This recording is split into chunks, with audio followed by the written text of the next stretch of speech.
Namaste. Welcome to episode 38 of the Tremendous Opinions podcast. I'm your host, Chester Witwicky, and I got that from Transformers, absolutely.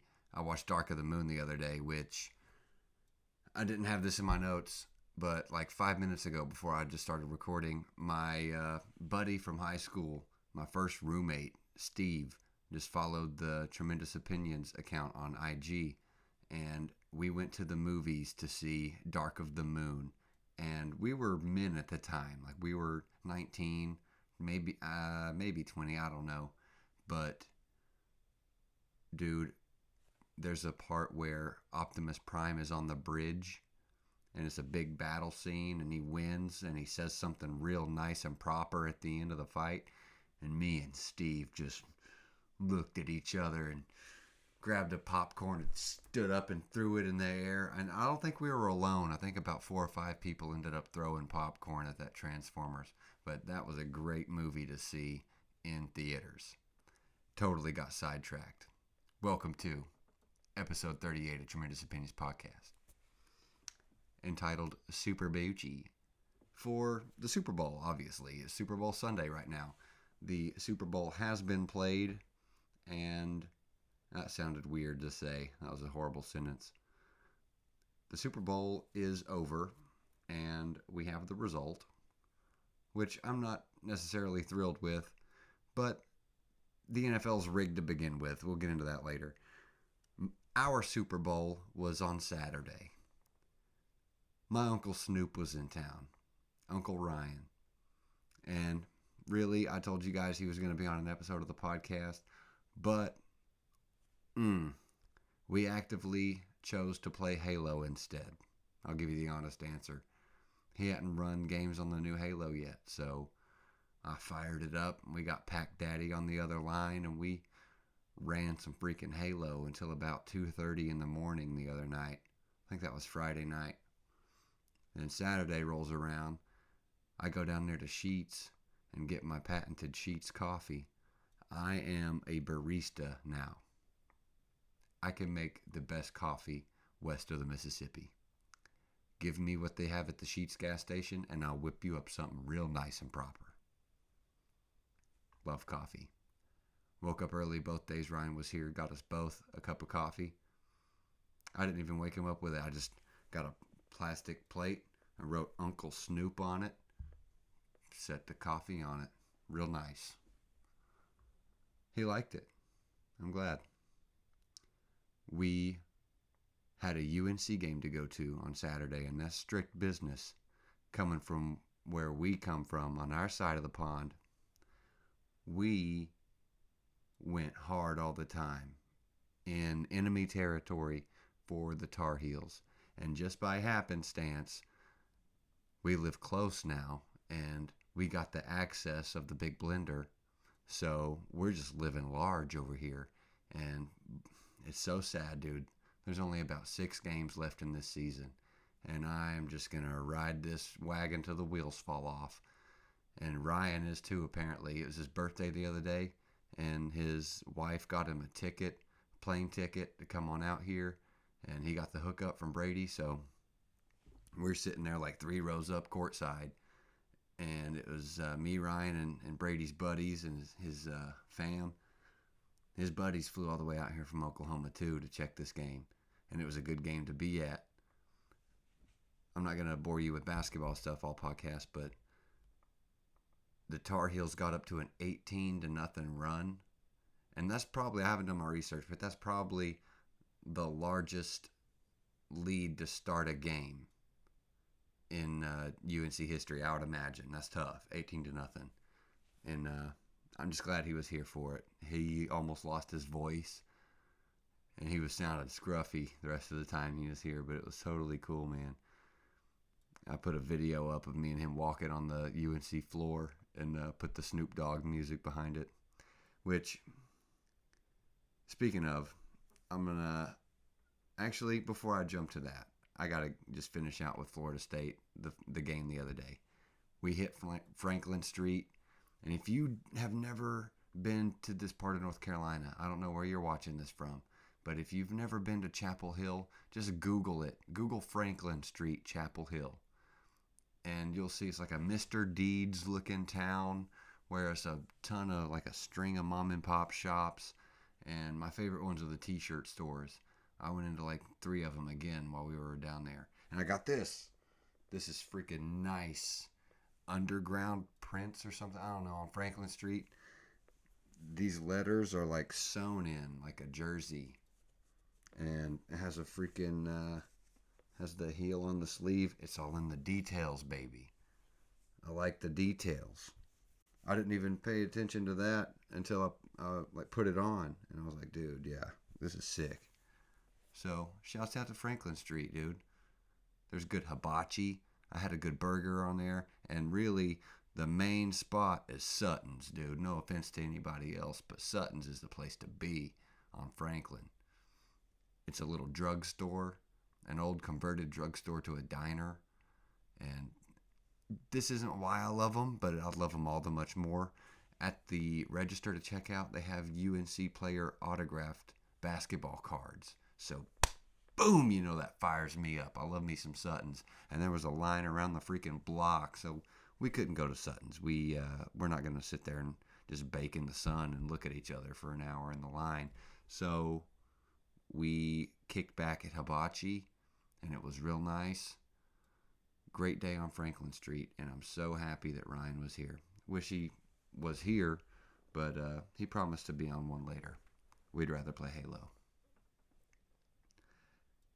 While we were at the game, Brady, dude, I forget his actual stat line. I think he had 17 points or something like that, but nasty jam.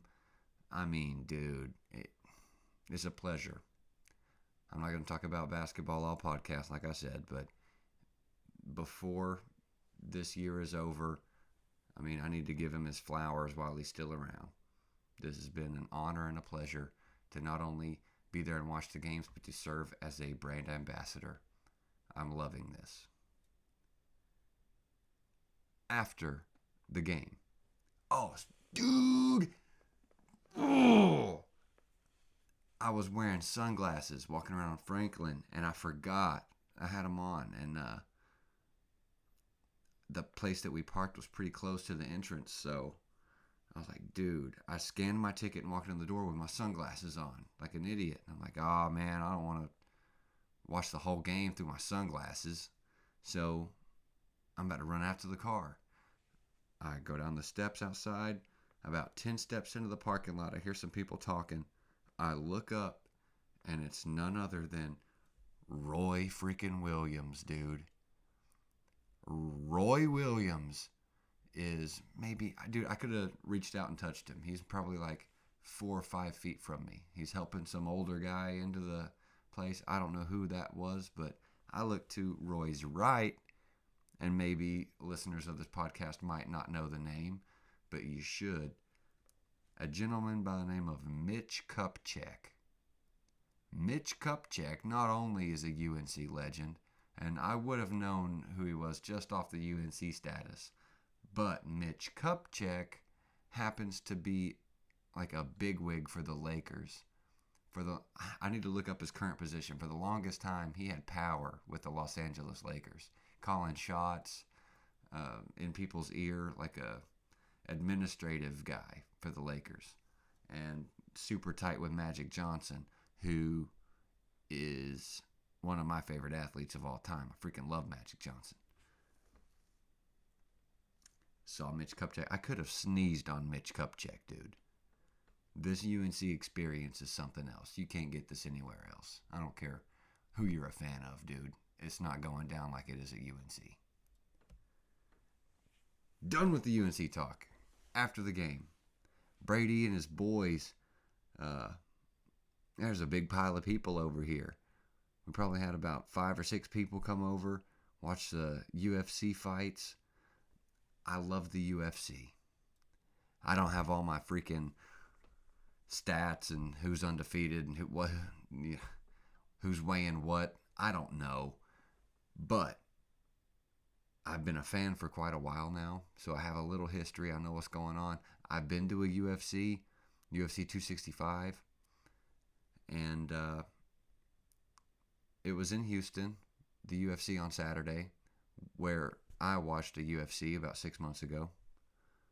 And some coincidences, Derek Lewis fought at this one that just happened yesterday and the one that I was at. So Derek Lewis's hometown is Houston. So people are fired up watching him fight in there. And both the time I was there and last night, he got knocked out, dude. He got lit up. I love Derek Lewis. I've been following him on Instagram for a long time. And it so hurts me to watch him go down like that. But that old buddy just grabbed him and elbowed him right in the queeds, and he went down like a freaking bad habit. And it was a good UFC to watch. But I don't know, man. I wanted Derek Lewis to win. That's super tough. I had Derek Lewis on my shirt last night and watched him go down hard. So that's what I get, though, for wearing a UFC shirt and like a freaking moron. Who cares?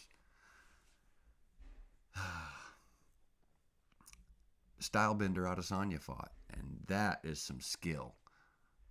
Dude, that's worth the pay-per-view alone just to watch Adesanya fight. He's like a real-life anime character. Watching him dodge punches and kicks is, dude, it's next level. So, shouts out to Big Adesanya. That was tough. I can't wait to watch him fight again. But y'all know my real boy. My real boy's that Sugar Show, Sean O'Malley, and he was sitting over there looking like a freaking superhero, dude, with a pink afro and some freaking Optimus Prime glasses on. Buddy was killing it over there, looking like Joey Burrow over there on the side, over in the side yard. Side yard is one of my favorite things to say. Side yard and from time to time. Love those phrases. I don't know why.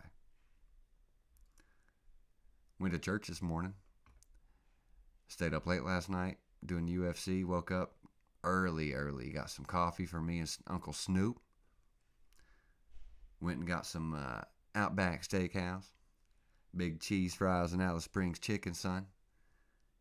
Don't get better than Alice Springs chicken. You can hold the mushrooms. But I dig on some Alice Springs chicken, baby, with a little bit of honey mustard. That's about as good as it gets. Hit up the big Outback Steakhouse and came home. I had to sleep it off, dude. I can't lie to nobody. Super Boochie's episode name. I slept through the whole first half of the Super Bowl tonight. That Alice Springs put me into a hurting, and I had to just sit on that couch and let it take me away.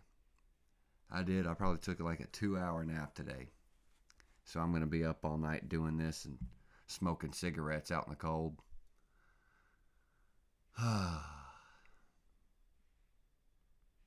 Dude, I've been looking forward to that Super Bowl halftime show for about 2 months now. And you know what?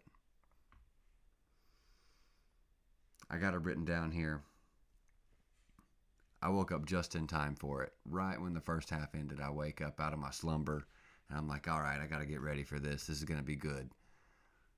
Dude, Snoop did great. Snoop was on fire with the blue do-rag outfit, dude. And I dig it. He was crip walking and all that. He did a great job with the performance, showmanship, everything. Snoop was there. Dre was there. But still, as Dr. Dre, I feel like he could have definitely... Who am I? I can't even play the freaking keyboard right here. And Dr. Dre moves mountains with this music. But as a watcher from an objective standpoint, I expected a little better. Dude, he could have orchestrated that a lot better. 50 Cent was there. It pans down and 50 Cent's hanging upside down doing crunches like this with like 30 chicks in there in the little cubicle with him, which, I mean, isn't 50 Cent old as crap now? I I mean, I get it. Snoop's getting up there, Dre's getting up there, but they didn't have a wife beater and a headband on. Like, what? All right.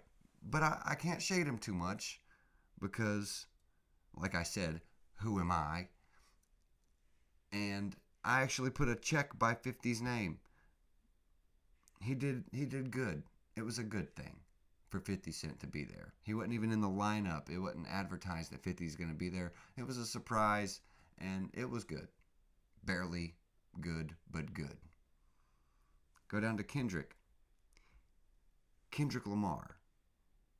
Dude, that could have been better. I like the dancing and the showmanship, but I don't know, dude. I wanted better. I like most of these people in that lineup, so I thought it was going to be the best Super Bowl halftime show ever, and kind of the balloon just popped. I don't know what happened. It wasn't good.